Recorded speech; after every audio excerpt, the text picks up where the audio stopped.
For those of you who aren't aware, I am in my own time, outside of doing a little bit of YouTubing for a bit of fun, a guitar tutor. It's what I do every day, pretty much all day. It's what I love doing.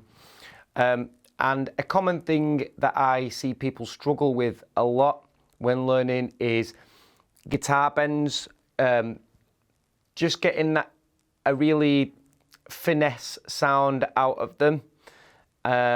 And I see a lot of people kind of like over pressurizing and also kind of lack of technique, which obviously is expected to start off with.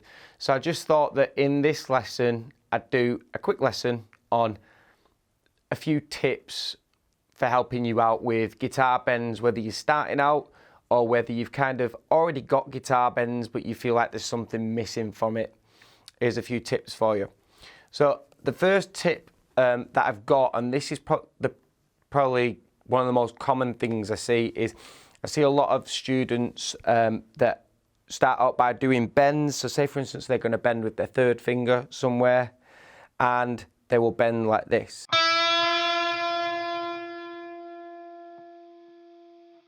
So they'll take all of their other fingers off apart from the one that they're bending with. Obviously what I'm going to say doesn't apply to if you're bending with the first finger, but if you've got, say for instance, your third finger down, it's only going to help you if you also put these two fingers, so your first and your second finger, down on the frets before it, on the same string, of course. It's going to give you extra support with that third finger, because now when you're bending, you can pressurize down with the three fingers, not have to push as hard, and get a little bit more support from the other two fingers. The other thing that I see is people struggling to hit pitch. So if you want a little guide for hitting pitch, basically think of semitone bends and whole tone bends. So a semitone bend is essentially when you bend from one pitch to the pitch that's next to it. That means from one fret, and you're bending up to the note that would be on the fret after it if you wasn't bending it. So for instance, if I was going to bend this 7th fret here and I wanted to bend a semitone, I'd be bending to try and hit the pitch that would normally land on the 8th fret here. So I want to bend this note to the pitch of this note. So a good way to do that is to hit the note that you want to pitch to first, and now get that in your head and in your ear and aim for it with the note before it.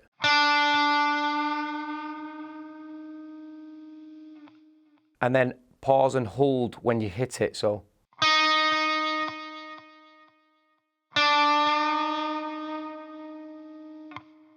And just practice it really slowly, and before you know it, you'll gain the muscle memory for knowing how far that bend is. And then a whole tone bend is 2 frets higher than the fret that you're bending. So if I'm again on the 7th fret and I want to bend a whole tone from there would be the 9th fret. So I hit the 9th fret. That's the note that I'm going to aim for.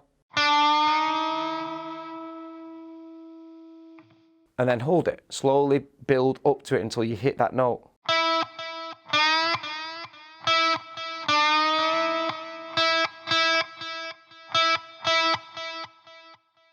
So try and kind of hear the note that you're bending to, and then go on the fret and try and bend to it. And then one more tip that I want to give is 100%, and this is probably one of the things that I feel makes people struggle the most, thumb placement, and also the way that you use your fingers and your wrist with it. So when people particularly are starting out learning bends, I see a lot of people, so they'll go like this for instance, and what they'll do is they'll use their fingers purely to bend up. So they'll go like this.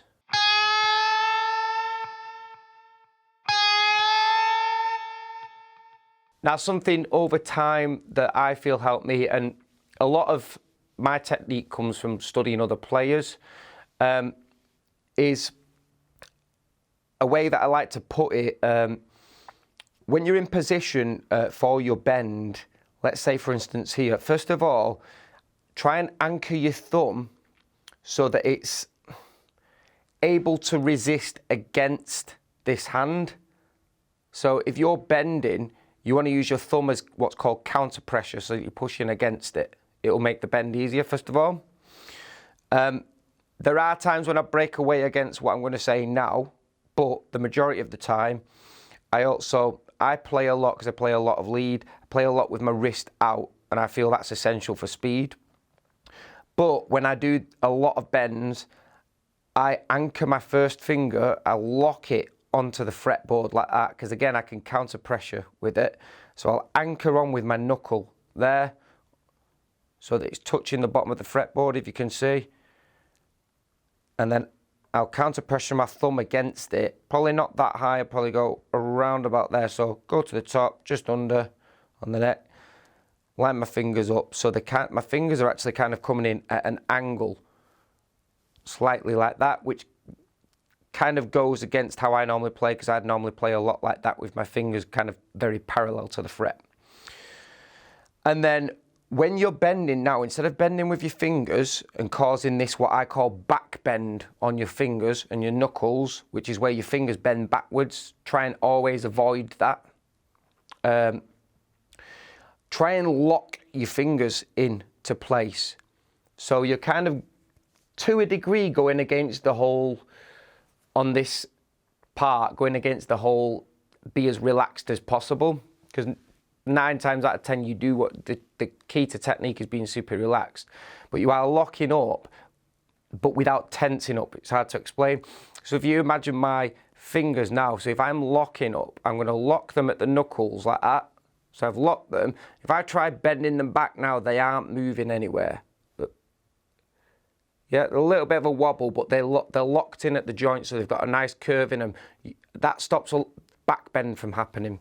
Okay? And now because you've got this knuckle here, you've got these locked in place, and you want to kind of lock your whole hand like that.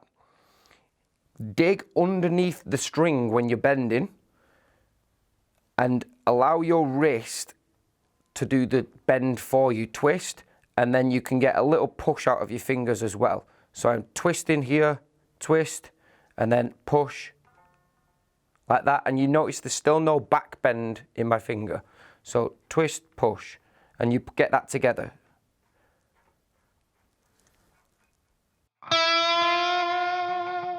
And I've actually gone over the top with my thumb on that one for good, because of the string that I'm on and counter pressure. Could probably do it like that as well. Very dependent upon the string you're using though, that method, and which finger you're using as well.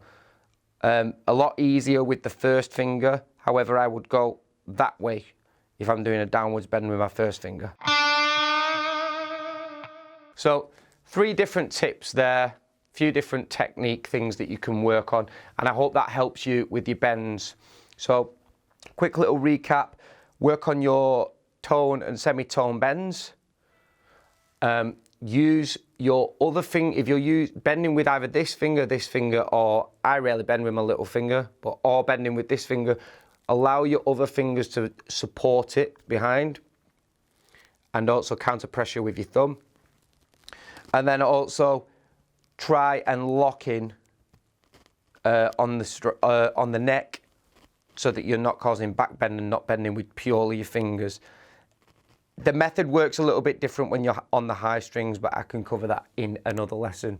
Let me know how you got on. Let me know if there's any other tips that you can give to people as well. Feel free to leave comments below and share the knowledge with everyone. Enjoy jamming. Catch you another time.